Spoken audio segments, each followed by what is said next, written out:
आप सबको जय मसीह की। इस सुबह के समय हम एक वचन अध्ययन करेंगे जो पहले थिस्सलुनीकियों की पत्री 5वें अध्याय के 11वें वचन से है।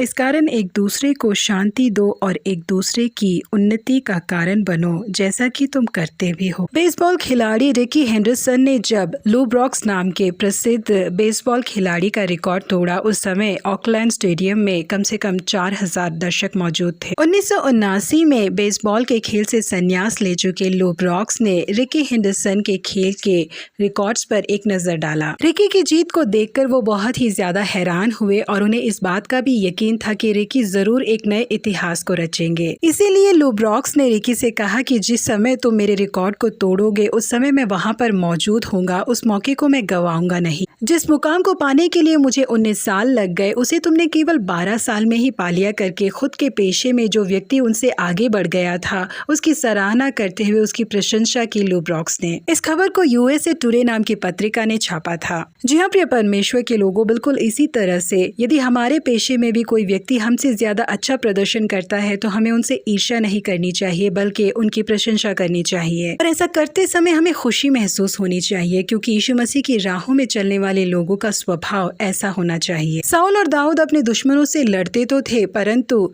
जो जीत और महिमा साउल अपने लिए चाहता था उससे बढ़कर दाऊद को मिलता था। इस कारण साउल दाऊद से ईर्ष्या करने लगा। वो दाऊद की ऊंचाइयों को बर्दाश्त नहीं कर पा रहे थे, इसीलिए वो चाहते थे कि दाऊद नाम का नाम इस दुनिया में ही ना रहे, इसीलिए वो दाऊद को खत्म कर देना चाहते थे। परंतु परमेश्वर की अनुग्रह के कारण दाऊद साउल के हाथों से बच गए। परमेश्वर ने दाऊद की रक्षा की। एक दिन साउल दाऊद के हाथों में फंस गए, परंतु दाऊद ने साउल को नहीं मारा। इसे देखने वाले साउल ने दाऊद से कहा, हे मेरे बेटे दाऊद, तू धन्य है, तू बड़े बड़े काम करेगा और तेरे काम सफल होंगे। यीशु मसीह ने जिस समय इस धरती पर सेवकाई की थी उस समय उन्होंने कई अद्भुत कार्यों को किया। जन्म से अंधों को आंखें मिली, लंगड़े चलने लगे, कुष्ठ रोगी चंगे हुए और मुर्दे जी उठे। इतने बड़े अद्भुत कार्यों को करने के बावजूद यीशु मसीह चाहते थे कि जो कोई भी उन पर विश्वास करे वो इनसे बड़े कामों को करे। इसीलिए वो वचन में कहते हैं कि जो मुझ पर विश्वास करेगा वो इन अद्भुत कार्यों को करेगा, वरन इससे भी बड़े कार्यों को करेगा। जी हाँ प्रिय परमेश्वर के लोगों, हमेशा हमारी सोच ये होनी चाहिए कि दूसरे आगे बढ़े, उनकी बढ़ोतरी को देखकर हमें खुश होना चाहिए। जब दूसरे हमसे ज्यादा प्रतिभाशाली होते हैं तो हमें पूरे दिल से उनकी सराहना करनी चाहिए। हमें उनसे ईर्ष्या नहीं करनी चाहिए, बल्कि यीशु मसीह का स्वभाव दिखाना चाहिए। तभी जैसे परमेश्वर दाऊद को बढ़ाते ही गए, हमें भी वो और ऊंचा उठाते ही जाएंगे। परमेश्वर आप सबों को आशीषित करे। Have a blessed day.